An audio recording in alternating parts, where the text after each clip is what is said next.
কেন তোর মেয়ে তুই বলবি যে আমার মেয়ে, আমি যেটা সিদ্ধান্ত তুমি, তারপরে তুই তোরে ফোন দিলে তুই কেন বলো যে আমি আজগরের কাছে শুনে নই?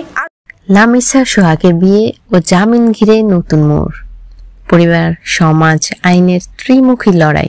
টাঙ্গাইলের আলোচিত দম্পতি লামিসা আক্তার লুমনা এবং তার প্রেমিক স্বামী সোহাগ মিয়াকে ঘিরে আবারও উত্তেজনা ছড়িয়েছে এলাকায়। কোটিপতি বাবার সংসারে বেড়ে ওঠা লামিসার প্রেম, বিয়ে, মামলা সব মিলিয়ে এখন এটি একটি পূর্ণাঙ্গ সামাজিক ও মানবাধিকার ইস্যুতে পরিণত হয়েছে।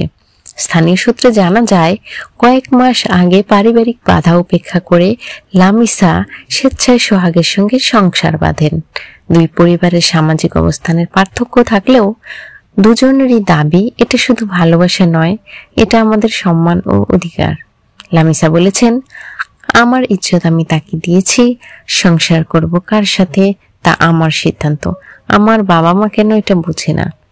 এই বিয়ে কোনোভাবেই মেনে নিতে পারেননি লামিসার পরিবার।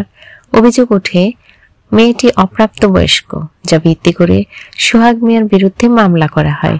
ফলস্বরূপ সোহাগকে গ্রেপ্তার করে জেলে পাঠানো হয়। এদিকে লামিসার দাবি তিনি প্রাপ্তবয়স্ক এবং নিজের ইচ্ছায় সংসার করছেন। শুধু তাই নয়, তিনি অভিযোগ করেন তার পরিবারের চাপের কারণে তার গর্ভের শিশুটিও নষ্ট হয়ে গেছে। এসব ঘটনায় প্রভাবিত হয়ে তিনি সোহাগের মুক্তির দাবিতে নিজ পরিবারের বিরুদ্ধে যুদ্ধ ঘোষণা করেন। সোহাগ কারাগারে যাওয়ার পর এলাকাবাসীর প্রতিক্রিয়া ছিল আরো প্রকাশ্য। গ্রামের অসংখ্য মানুষ রাস্তায় নেমে মানববন্ধন, মিছিল ও প্রতিবাদ করে। তারা বলেন, ভালোবাসা কোনো অপরাধ না, লামিসা যখন স্বেচ্ছায় সংসার করতে চায় তখন কেন একটি ছেলেকে জেলে যেতে হবে। এলাকার প্রবীণদের অভিযোগ, এটি একটি প্রভাবশালী পরিবারের প্রভাব খাটানোর ঘটনা। এদিকে পুলিশ তদন্তে বিভিন্ন দিক খতিয়ে দেখেছে। প্রাপ্ত তথ্য অনুযায়ী লামিসা একাধিকবার লিখিতভাবে জানিয়েছেন তিনি সোহাগের সঙ্গে স্বেচ্ছায় সংসার করতে চান এবং তাকে কোনো জোর জবরদস্তি করা হয়নি। এসব বিবৃতি মামলার মোড় ঘুরিয়ে দেয়। অবশেষে আদালতে শুনানির পর সোহাগ মিয়া জামিনে মুক্তি পান।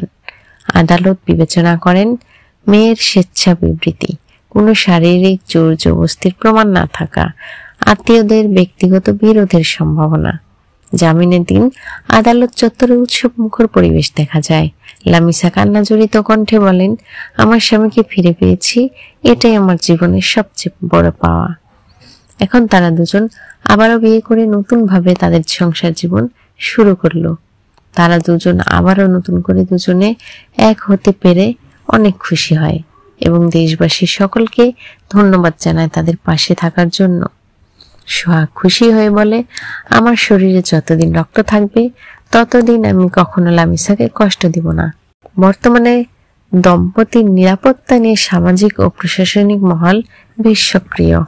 এলাকাবাসীর আশা, এই প্রেমের গল্প যেন আর কোনো অন্ধকারে না ডুবে যায়। বন্ধুরা, সোহাগ ও লামিসার এমন ভালোবাসার জয়, এতে আপনার মতামত কি?